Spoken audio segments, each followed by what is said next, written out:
मुफ्त के वादे पूरे कैसे होंगे? मुफ्त के वादों को पूरा करने का पैसा कहां से आएगा? क्या मुफ्त के वादे वोट सत्ता हासिल करने का एक जरिया है, द्वारा जनता को मुश्किल में डाला जा सकता है? इन सवालों को पूछने का आज एक बड़ा कारण है। पंजाब में कर्मचारियों को वेतन देने में देरी हो रही है। प्रदर्शन करने पर मजबूर हो गए कर्मचारी, तब जाकर मुख्यमंत्री भगवंत मान ने विश्वास दिया कि आज शाम तक आपका वेतन दे दिया जाएगा। अब सवाल ये कि आखिर 7 दिन की सैलरी संकट का ये नाटक क्यों किया गया?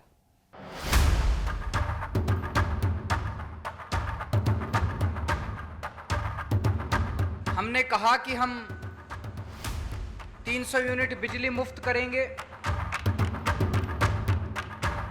ਅੱਜ ਤੋਂ ਬਾਅਦ जो ਤੁਸੀਂ बिजली इस्तेमाल करोगे ਉਹਦਾ कोई बिल नहीं होगा, जीरो बिल आऊगा। महिलाओं के लिए भी हमने ऐलान किया है कि हजार रुपए हर महिला को हम देंगे, उनके अकाउंट में डालेंगे। 18 साल से ऊपर की जो भी महिला है। पंजाब में ऐसे ही वादों के दम पर सत्ता भगवंत मान को मिली।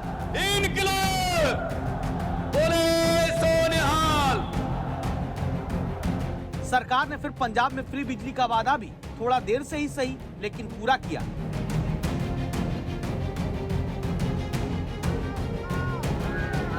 लेकिन समस्या सरकारी कर्मचारियों के सैलरी संकट की कहते ऐसी आई कि मार्च में बनी सरकार अगस्त की सैलरी सितंबर में वक्त पर नहीं दे पाई तो कर्मचारी नारेबाजी करने लगे।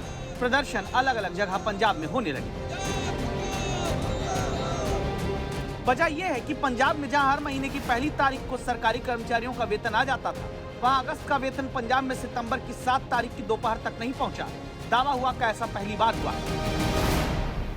आगे कभी भी ऐसे नहीं हुआ। अब हमारी 8 तारीख हो गई है, हमको सैलरी नहीं मिली। ਸਾਨੂੰ पैसा चाहिए था, ਸਾਨੂੰ अपनी तनख्वाह टाइम सिर चाहिए है। बैंक खाते में उतने पैसे नहीं है कि हमारी किस्तें कटनी है। हमारी 25-30 हज़ार बैंक की किस्तें जा रही हैं, तो हम कहां से मांग के उनको पूरा करके अपनी किस्तें भरेंगे? वे बहुत मुश्किल हो जाता है। और ऐसे शहरों में जैसे मोहाली में रह रहे हैं, ट्राई सिटी में रह रहे हैं, यहाँ पे खर्चे दुगने हैं। तो हम चाहते हैं कि हमारी तनख्वाहें एटलीस्ट टाइम पे आ जाएं। कर्मचारी परेशान हुए क्योंकि सैलरी वक्त में खाते में नहीं आई।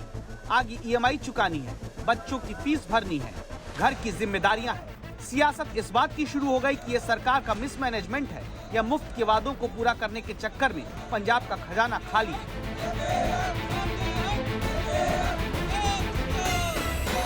सरकारी यानी गवर्नमेंट स्टाफर्स की सैलरी एक हफ्ते डिले होने पर आम आदमी पार्टी और विपक्षी पार्टियों के बीच में तू मैं शुरू हो गया और अब वो घमासान में बदल गया है।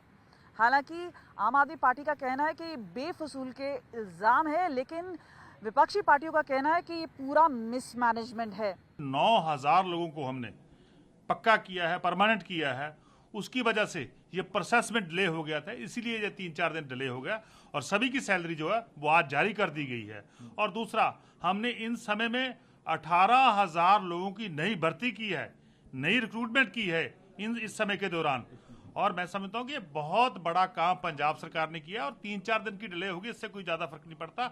और ये प्रोसेस की डिले है, क्योंकि जब नए लड़के ज्वाइन करते हैं या जिनको हमने पक्का किया, जिनको परमानेंट किया है, उनके प्रोसेस में थोड़ी डिले होगी और इस पर कोई बड़ी बात नहीं। जो बात वित्त मंत्री पंजाब के कहते हैं, क्या वही सच है? क्या अगर नए लोगों को नौकरी दी जाएगी तो वक्त से पुराने सैकड़ों हजारों लोगों को सैलरी देने में दिक्कत हो जाएगी, या फिर सच कुछ और? वजह समझने के लिए पंजाब की आर्थिक हालत देखिए। पंजाब सरकार के ऊपर इसी साल बिजली सब्सिडी के नाम पर 20,000 करोड़ रुपए का बोझ है। इसमें 18,000 करोड़ रुपए की वो फ्री बिजली शामिल है जो वादे के आधार पर देनी है। दिसंबर तक बकाया बिलों को भी माफ करने के चलते 1,298 करोड़ रुपए का बोझ है। पंजाब सरकार पर 20,122 करोड़ रुपए की ब्याज की अदायगी बाकी है। पेंशन के तौर पर 15,145 करोड़ रुपए का भुगतान बकाया है। राज्य की आमदनी का 40% खर्च कर्ज चुकाने में चला जाता है, क्योंकि पंजाब सरकार पर अब तक 3 लाख करोड़ रुपए का कर्जा है। CAG की एक रिपोर्ट के मुताबिक 2024-25 तक पंजाब का कर्जा बढ़कर 3,37,000 करोड़ रुपए के पार हो जाएगा। पंजाब की आर्थिक ECG ये कहती है कि पंजाब के बजट का सिर्फ 44.4% हिस्सा ही विकास कार्यों पर खर्च होता है और लगभग 60% हिस्सा कर्ज की अदायगी, ब्याज और दूसरे गैर विकास के कार्यों पर। क्या इसीलिए हर महीने जो सरकारी कर्मचारियों का वेतन देने पर 2,000 करोड़ का खर्च है, उसे उठाने में पहली बार दिक्कत आई है? आप हिंदुस्तान की जितनी स्टेट्स हैं उनके फाइनेंस मिनिस्टर से पूछ ले और उनके एम्प्लॉयज से पूछ ले, 1st of every month salary चली जाती है हर स्टेट में। पंजाब है, जब से आम आदमी पार्टी की सरकार आई है, कंप्लीट गवर्नमेंट कोलैप्स हो गया। चीफ मिनिस्टर को चीफ मिनिस्टर मानते ही नहीं है ऑफिसर, क्योंकि ऑफिसर्स को इंस्ट्रक्शंस आ रही हैं केजरीवाल से। केजरीवाल पंजाब के फाइनेंस सेक्रेटरी, एक्साइज सेक्रेटरी, तो सबको मीटिंग दिल्ली में मनाते हैं, जहां पंजाब का चीफ मिनिस्टर भी वहां नहीं होते। और केजरीवाल की कोई ज्यादा रिस्पॉन्सिबिलिटी नहीं है। Kejriwal is using Punjab. यही कारण है कि कोलैप्स होने के कारण आज सैलरीज नहीं आई, 7 दिन हो गए, एंड मुझे लगता है कि अगले महीने तो 15 तारीख हो जाएगी। पंजाब में पैसा लगातार, पंजाब के ट्रेजरी में, पंजाब के खजाने में लगातार पैसा आ रहा है। पहला स्टेट है जिसके जीएसटी की कलेक्शन 23% बढ़ी है। पिछले 6 मंथ में 23% जीएसटी की कलेक्शन बढ़ी है। एक्साइज की 44% कलेक्शन बढ़ी है। और पंजाब में और जितने भी हमारे टैक्सेस हैं वो सबकी कलेक्शन बढ़ी है। पंजाब में पंजाब का खजाना जो है वो अब जो है तंदुरुस्त हो रहा है, वो बढ़ रहा है, उसमें पैसा आ रहा है। पूरी जितनी भी गारंटियां हैं हमारे सुप्रीमो अरविंद केजरीवाल जी ने, पंजाब के मुख्यमंत्री भगवंत मान जी ने जितनी गारंटियां इलेक्शन के दौरान दी थी, उन सभी गारंटियों पे हमारा काम शुरू हो चुका है और बहुत सारी गारंटियां हमने पूरी कर दी हैं। भगवंत मान सरकार दावा करती कि जो मुफ्त वाले वादे किए हैं वो भी पूरे होंगे और सरकार का खजाना भी भरा हुआ है, लेकिन कर्मचारियों में पंजाब की डर है कि भले अभी दावा हो कि सैलरी आ गई, क्या आगे वक्त पर वेतन मिल पाएगा।